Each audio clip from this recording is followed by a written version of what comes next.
I learned how to snowboard the hard way, and here are 5 things I wish I knew when I first started snowboarding. I'm gonna share them with you guys so you guys don't have to learn the hard way like I did. So the first thing, and this is one of the biggest mistakes beginners make or friends make taking their friend that's never snowboarded before, and that's not going to the bunny hill. You want to start in the proper terrain. You do not want to come to the top of the mountain right here and then just drop a run and just get absolutely wrecked your first time snowboarding. Riding a mellow pitch will allow you to learn the very basic fundamentals of snowboarding, how to make your first turns without giving you an insane amount of speed that you're just not going to be able to control when you first start snowboarding. So it is very important that you start snowboarding in the right place, meaning the bunny hill, the greens. Start small, which leads into the second tip that I wish I knew before snowboarding, is not to try to progress too fast. You know, being a young male, I wanted to snowboard the park so bad, so I ended up going into the train park way before I really learned how to turn my snowboard. I was in there doing 50-50s and stuff, but I could barely S-turn my snowboard. I just wanted to get better at snowboarding. So you're hitting these jumps, you're hitting these rails with bad body positions, doing all this stuff the wrong way, which leads to injuries. And I had plenty of injuries growing up getting better at snowboarding. So I wish I was okay with the level that I was at and learned the basics, the fundamentals correctly, and then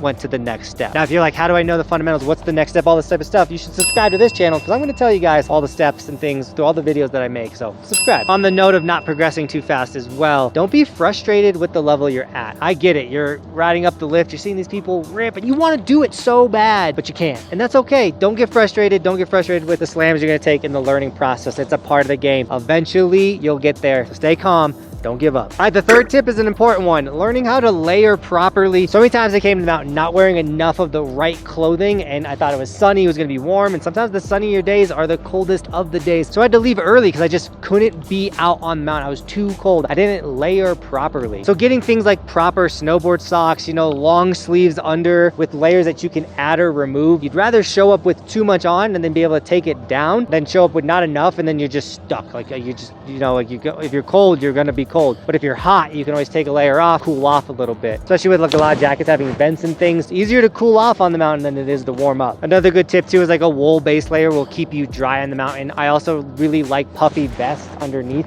You know, these outer jackets tend to be a little thin, but you can have a puffy under your jacket for those really cold days, which once again is really easy to drop if you're like, you know what, it's getting kind of warm, like I don't need this anymore. Now layering leads us into tip number 4, and that is the proper gear, meaning like snowboarding gear. So when you're first doing your first day, whatever, you can rent gear. Any snowboard's gonna work for you. But as you're progressing and getting better, eventually you're gonna wanna be on good quality snowboard gear. I got the Burton Custom, which is linked in the description. It's a stiffer board, but I think a lot of beginners, a lot of people that are new to snowboarding tend to gravitate to a flexier board because it's more playful. You can press it, but it's gonna hold you back in your progression. I know personally, if I would have got on a stiffer board a lot sooner in my snowboard career, I would be a better snowboarder than I am today. I just kept staying on noodly soft boards that was hurting my park riding. I couldn't really carve them because they just would wash out on me. So like having a stiffer board helps. I have really good bindings, the Clue bindings. All of my snowboard gear will be linked in the description. The Kuno Optics, I got a lot of discount codes for you. But overall, having better gear can help you become a better snowboarder. It's not going to do the work for you. You still got to put in that effort and stuff to get better, but having the wrong gear can hurt you, if that makes sense. So good gear won't totally help you, but wrong gear can hurt you. Just get good gear. Which leads into our last tip, snagging an Evolution sticker. These things literally make you a better snowboarder. Okay, that was a joke, but if you do want to get one of our Evolution stickers, they're linked in the description. They're pretty rad. Now, the last tip is treat snowboarding like a sport. You know what? When I was younger, it was just a fun activity. I loved doing it. But if you want to get better at this sport, because it really is a sport, you know, doing things like getting in shape in the summertime before the winter, showing up with intention. So like a specific, like I'm going to work on my toe side turn, or I'm going to work on my switch snowboarding, will make you a better snowboarder. So showing up with intention. I know I've progressed a lot in the last couple of years because I showed up and I was like, yo, every day I'm going to learn something new. Every day I'm treating this like a sport. I've been working out in the summer times and getting in really good shape. So as a beginner, you know, you're thinking of like, I just got to learn how to get down the hill. But honestly, if you showed up in good shape, learning will be